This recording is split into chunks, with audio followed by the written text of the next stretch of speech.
when love meets beauty. And there was me, Freya, goddess of love and of all beauty. And I am here today to tell you a story of the great kings of the gods who sacrificed and lost his eye. And his name is Odin. Odin was the god of the sky. He was aloof and held feast in his hall, even though he never ate. Two ravens, Memory and Tough, were on his shoulders at all times. He was chiefly responsible for postponing Ragnarok, the final day of destruction.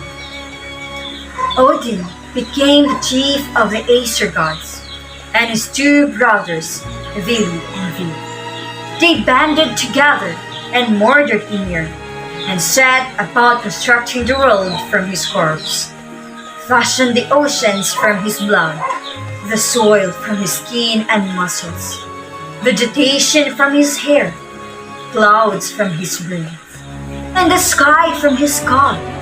Then Odin and his brothers created a race of dwarves from the maggots in Ymir's body. And having supremacy, the gods made the first mortals, shaping a man from ash tree and a woman from a vine, and gave life. But for the male descendants, Odin chose only the bravest to live in Asgard after they died, for he believes that those warriors would aid him. Then they built a fence around their dwelling place, Midgard, to protect them from the giants. But with the burning desire to quench the thirst for the knowledge of Odin never seemed to an end. Odin was always willing to make a trade to gain more knowledge for himself. With so much eagerness, Odin sacrificed himself on the Yggdrasil tree to gain the ability to understand the runes. He hung himself on the Yggdrasil tree to make the sacrifice. He hung there for 9 days and 9 nights. And when the sacrifice finally came to an end, the runes spelled themselves out of the Yggdrasil tree, and Odin grabbed the chance to learn how to understand the runes. Odin didn't stop there. He traveled through the realm of the giants to reach Mimir's world.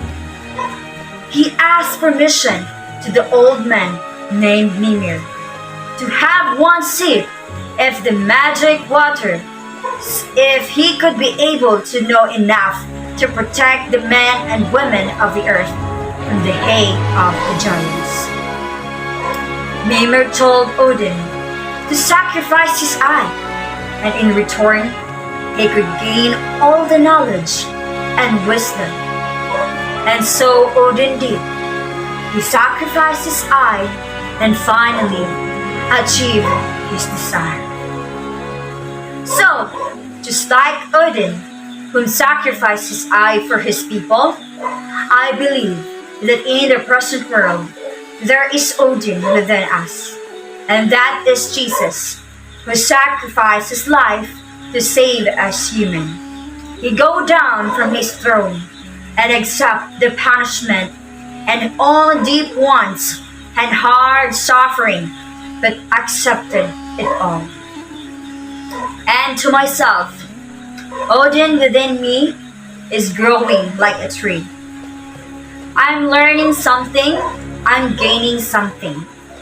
And Odin's life is a great lesson for me to understand that in life you have to do sacrifices and think of others than yourself.